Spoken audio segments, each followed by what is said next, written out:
Привет, друзья! Сегодня мы с вами будем делать свечу в виде праздничного тортика. Нам понадобится силиконовая форма с надписью «С днем рождения». Вот вы ее сейчас видите.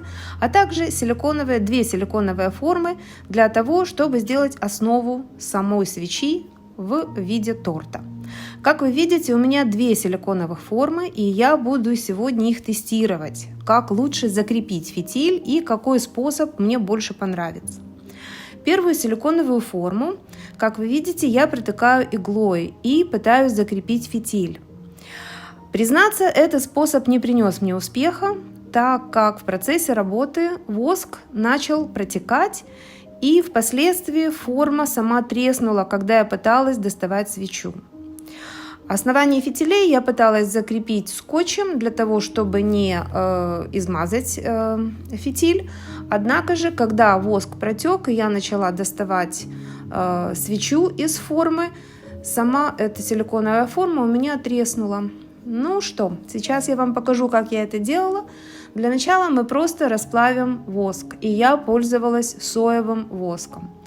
Я использовала аромамасло, два вида аромамасла. Для свечи в виде основы я использовала аромамасло шампанское с клубникой.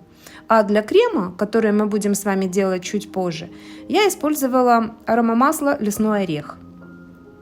Воск для основания свечи в виде самого торта, как бы теста, я не окрашивала. Я предпочла иметь свечу белого цвета. А вот как раз сейчас вы видите, как я заливаю вторую форму. Что я делала? Я просто залила воск, не закрепляя фитиль. И дальше впоследствии я пользовалась вот такими деревянными палочками.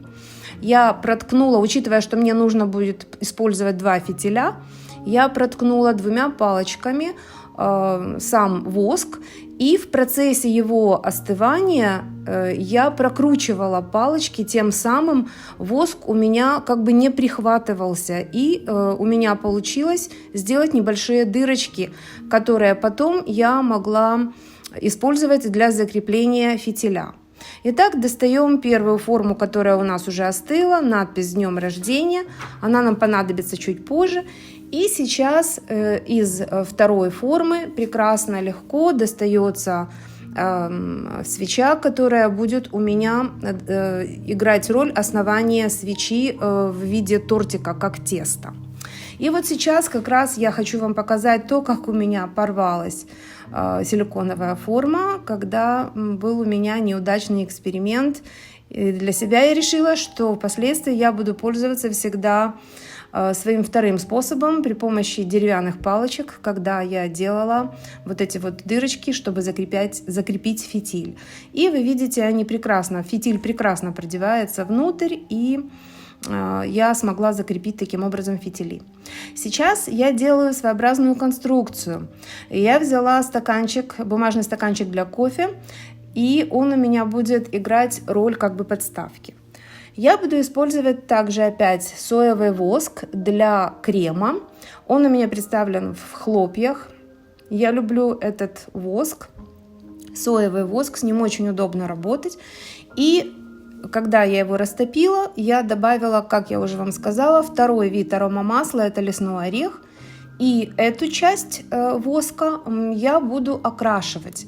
Я хотела сделать крем в виде шоколада, но не молочного и не черного шоколада, а что-то среднее между черным и молочным шоколадом.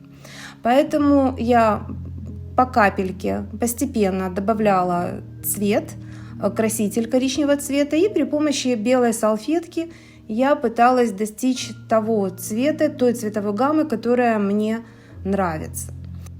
Друзья, должна вам признаться, что в процессе работы я сконцентрирована была более на записи видео и слегка пропустила время, когда мне нужно было уже выкладывать этот воск в виде крема на свечу. Он у меня немного дольше как бы загустел, дольше постоял, сильнее загустел, чем мне бы этого хотелось. Однако все равно с ним можно было работать. Итак, вот вы видите сейчас консистенцию того воска, с которым я работала. работала, я при помощи ложечки выкладывала аккуратно этот воск наверх, на поверхность свечи. И если бы я не передержала его, если бы он у меня был немножечко жиже, то воск сам бы стекал, а так мне пришлось его слегка ложечкой и деревянной палочкой подталкивать, чтобы воск аккуратненько стекал по стенкам свечи, как бы создавая иллюзию того, что у меня стекает крем по тесту торта. Ну, я думаю, если вы наблюдаете сейчас, как я это делаю, то это вполне понятно.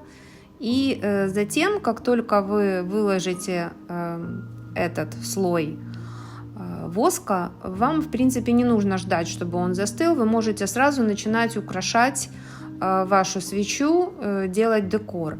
Я использовала декор, который у меня уже был достаточно, скажем так, давно остался от прошлых свечей. Это были клубнички, сделанные также из соевого воска.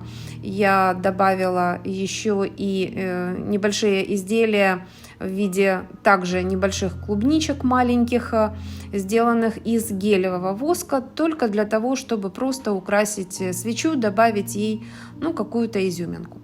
В принципе, это и все, что я хотела вам показать. Вы можете осыпать потом свечу блестками, добавить какие-то, я не знаю, звездочки сахарные. Вы можете притрусить сахарной пудрой также эту свечу или корицей. Кому как нравится.